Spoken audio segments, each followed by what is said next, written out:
Hi guys, இன்னைக்கு நம்ம வீடியோவில் வந்துட்டு ராஸ்பெரி பை பற்றி பார்க்கலாம். ஸோ ராஸ்பெரி பைனா என்னன்னு சொல்லுவாங்கன்னா, இது ஒரு ஸ்மால் சிங்கிள் போர்ட் கம்ப்யூட்டர் அப்படின்னு சொல்லுவாங்க. இதை ஃபர்ஸ்ட் யூகேல வந்துட்டு 2006 அது வந்துட்டு டிசைன் பண்ணாங்க. இது வந்துட்டு 2012 லான்ச் பண்ணாங்க. ஸோ வந்துட்டு நடுவில் 6 இயர்ஸ் வரைக்கும் அது வந்துட்டு எதுவுமே லான்ச் பண்ணல. ஆனால் டிசைன் பண்ணி வச்சுருந்தாங்க. ஆல்ரெடி இதை வந்துட்டு கண்டுபிடிச்சிருந்தாங்க. காமனாக ராஸ்பெரி பை அப்படின்னு என்ன சொல்லுவாங்க, இது ஒரு கம்ப்யூட்டர்னு சொல்லுவாங்க. இதில் வந்துட்டு கம்ப்யூட்டர் பண்ணுற எல்லா வேலையுமே ஒரு ராஸ்பெரி பை பண்ணும். இதை வச்சு நம்மளால ப்ராஜெக்ட்ஸ் பண்ணி ஒரு கம்ப்யூட்டர் என்னெல்லாம் பண்ணுமோ அது எல்லாமே ராஸ்பெரி பை வச்சு பண்ணுவாங்க. ஸோ காமனாக சொல்லப்போனால் ஒரு வீடியோ கேம் விளையாடுறதுன்னா அது ராஸ்பெரி பையில் விளையாடலாம். ஒரு ஹை குவாலிட்டி வீடியோ வந்துட்டு ராஸ்பெரி பையில் நம்மளால் கனெக்ட் பண்ணி பார்க்க முடியும். காமனாக நம்ம வந்துட்டு ஒய்ஃபை, இன்டர்நெட்டு இது எல்லாமே நம்மளால் ராஸ்பெரி பை மூலமாக நம்மளால் கனெக்ட் பண்ணிக்க முடியும். ஸோ கனெக்ட் பண்ணி நம்ம அதை வச்சு என்ன வேணால் பண்ணலாம். ஸோ ஒயர்லெஸ்ஸாகவும் பண்ணலாம், ஒயர்டாகவும் வந்துட்டு நிறையா பண்ணலாம். ஒரு ஆர்டினோ மாதிரி இருக்கும். இது வந்துட்டு அந்த போர்டு மாதிரி இருக்கும். இது வந்துட்டு ஒரு கிரெடிட் கார்டு சைஸில் நம்ம கை அளவில் தான் வந்துட்டு இருக்கும். ஸோ அவ்வளோ சின்னது தான் ஒரு ராஸ்பெரி பை.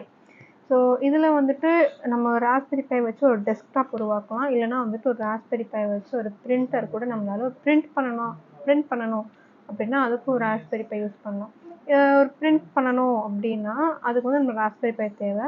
அதோட வந்துட்டு ஒரு நெட்வொர்க் கனெக்ஷன் நமக்கு வேணும். அது மட்டும் இல்லாமல் அதோட சேர்த்து நம்மளுக்கு ஒரு பிரிண்ட் பண்ணுறதுக்கு ஒரு சாஃப்ட்வேர் வேணும். ஸோ அதை வச்சு நம்ம என்ன பிரிண்ட் பண்ணணுமோ அதை பிரிண்ட் பண்ணிக்கலாம். இது மட்டும் இல்லாமல் ஒரு டெஸ்க்டாப் வேணும் அப்படின்னா ராஸ்பெரி பையில் ஆல்ரெடி இருக்கும் காம்பனன்ட்ஸ்லாம். ஸோ அதெல்லாம் நம்ம யூஎஸ்பி கேபிள் தேவை, ஒரு HDMI கேபிள், அப்புறமா வந்துட்டு ஒரு ராஸ்பெரி பை, அதில் வந்துட்டு ஒரு micro SD card, USB card, ஒரு கீபோர்டு, மவுஸ், இது இருந்தால் நம்மளால் ஒரு டெஸ்க்டாப்பை நம்மளால் பண்ணிட முடியும். இதை வச்சு நம்ம ஸோ இதுதான் பேசிக்காக ராஸ்பெரி பை அப்படின்னு என்னன்னு கேட்டால் இதெல்லாம் தான் வந்துட்டு நம்ம பேசிக்காக தெரிஞ்சது.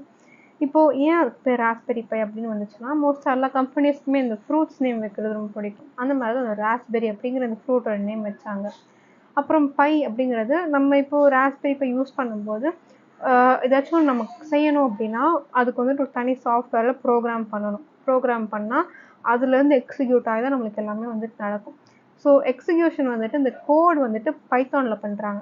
ஸோ அதனால அது பை அப்படின்னு வந்துச்சு. நம்ம யூஸ் பண்ணுற கோடிங் லாங்குவேஜ் வந்துட்டு பைத்தான். ஸோ அதனால பை அப்படிங்கிற அந்த பேர் வந்துச்சு. ஸோ டோட்டலாக அது ராஸ்பெரி பை அப்படின்னு சொல்லுவாங்க. ஸோ இதோட கேரக்டரிஸ்டிக்ஸ் என்ன அப்படின்னு பார்த்தா, இதில் ப்ராசஸர் மோஸ்ட்டாக எல்லாத்துலேயும் ப்ராசஸர் இருக்கும் நம்மளுக்கு தெரியும். ஸோ இதில் வந்துட்டு யூஸ் பண்ணுற ப்ராசஸர் வந்துட்டு ப்ராட்கேம் ப்ராசஸர் தான் யூஸ் பண்ணுறாங்க. ஸோ ப்ராட்கேம் வந்துட்டு ஒரு கம்பெனி, அந்த கம்பெனி மேனுஃபேக்சர் பண்ணுற ப்ராசஸர் தான் யூஸ் பண்ணுறாங்க. அதே மாதிரி இதோட ரேண்டம் ஆக்சஸ் மெமரி, இதோட மெமரி எவ்வளோ அப்படின்னு கேட்டால் 1 GB. ஒரு ராஸ்பெரி பையோட மெமரி வந்துட்டு டோட்டலாக ஒரு 1 GB தான். அப்புறமா வந்துட்டு இதில் வந்துட்டு மோஸ்ட்டாக நம்மளால் மல்டிபிள் ப்ரோக்ராம்ஸ் பண்ண முடியும். நம்மளால் நிறைய பண்ணி அதை எக்ஸிக்யூட் பண்ணலாம். இதுவே வந்துட்டு இப்போ ஒரு ஆர்டினோ போர்டு எடுத்தோன்னா அதில் ஏதாச்சும் ஒரு ப்ரோக்ராம் தான் பண்ணி அதை தான் நம்மளால் எக்ஸிக்யூட் பண்ண முடியும். இல்லை மல்டிபிள் ப்ரோக்ராம்ஸ் பண்ணலாம். இது மட்டும் இல்லாமல் இது எவ்வளோ கரண்ட் கொள்ளும் அப்படின்னு கேட்டால் 50 mA வரைக்கும் இதில் வந்துட்டு யூஸ் பண்ணலாம் ஒரு ராஸ்பெரி பையில். அது மட்டும் இல்லாமல் இதில் GPIO பின்ஸ் அப்படின்னு சொல்லுவாங்க. மோஸ்ட்டாக எல்லாத்துலேயுமே அந்த பின்ஸ் இருக்கும். அது general purpose input output.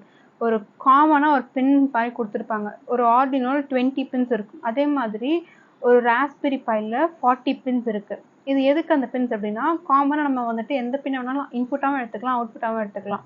So அதுலேருந்து ஒரு இன்புட் பவர் சப்ளை கொடுக்கலாம், இல்லைன்னா ஒரு அவுட்புட் எடுக்கலாம் அதுலேருந்து. அதுக்கு வந்துட்டு இதில் மொத்தத்தில் ஒரு GPIOன்னு சொல்லுவாங்க. ஒரு 40 GPIO பின்ஸ் இருக்குது ராஸ்பெரி பையில். ஸோ அது மட்டும் இல்லாமல் இதோட கிளாக் ஸ்பீட் வந்துட்டு 1.4 GHz. கிளாக் ஸ்பீட் அப்படின்னா ஒரு CPU வந்துட்டு ஒரு இன்ஸ்ட்ரக்ஷன் எக்ஸிக்யூட் பண்ணுறதுக்கு எவ்வளோ நேரம் எடுக்குது அப்படிங்கிறத ஒரு கிளாக் ஸ்பீடுன்னு சொல்லுவாங்க. அதாச்சும் ஒரு ஃபாஸ்ட் ப்ராசஸிங்க்கு எவ்வளோ நேரம் எடுக்குது, எவ்வளோ டைமில் வந்துட்டு இதை வந்துட்டு ஃபாஸ்ட்டாக ப்ராசஸ் பண்ணுது, இதை வந்துட்டு ஃப்ரீக்வன்சியாக தான் எடுப்பாங்க. அதனால் இதோட யூனிட் வந்துட்டு ஹெர்ட்ஸாக தான் இருக்கும். ஸோ இது வந்துட்டு கிளாக் பல்ஸ் வந்துட்டு கிளாக் ஸ்பீட் வந்துட்டு 1.4 GHzன்னு சொல்லுவாங்க. மோஸ்ட்டாக சரி இந்த ராஸ்பெரி பை இதெல்லாம் யூஸ் பண்ணுவாங்க அப்படின்னு கேட்டால் இதை வந்து டெஸ்க்டாப்பாக யூஸ் பண்ணலாம். அது மட்டும் இல்லாமல் ஒரு ஒயர்லெஸ் யூஸ் பண்ணலாம். அதாச்சும் நம்ம இன்டர்நெட் கனெக்ட் பண்ணுறதா இருக்கட்டும், எதனாலும் கனெக்ட் பண்ணிக்கலாம். அதோட ஒயர்லெஸ்ஸாக கனெக்ஷன்ஸ் வந்து நிறையா கொடுத்துக்கலாம். அது மட்டும் இல்லாமல் ஒரு கேம் சர்வராக கூட இருக்குது. ராஸ்பெரி பைலேயே நிறைய மாடல்ஸ் இருக்குது. எக்ஸாம்பிளுக்கு எடுத்து ஒரு Raspberry Pi 1 model A, model B, model A plus, B plus அப்படின்னு நிறைய மாடல்ஸ் இருக்குது. சரி, இப்போது ராஸ்பெரி பை இருக்குது, அதில் என்னென்னலாம் இருக்கும் அப்படின்னு பார்த்தா, ஃபஸ்ட்டு வந்துட்டு ஒரு எஸ்ஓசி இருக்கும். நம்ம இதுக்கு முன்னாடி ஒரு வீடியோவில் வந்துட்டு சிஸ்டம் ஆன சிப்னா என்னென்னு பார்த்தோம். ஒரு எஸ்ஓசி இருக்கும், பக்கத்தில் ஒரு ரேம் இருக்கும்.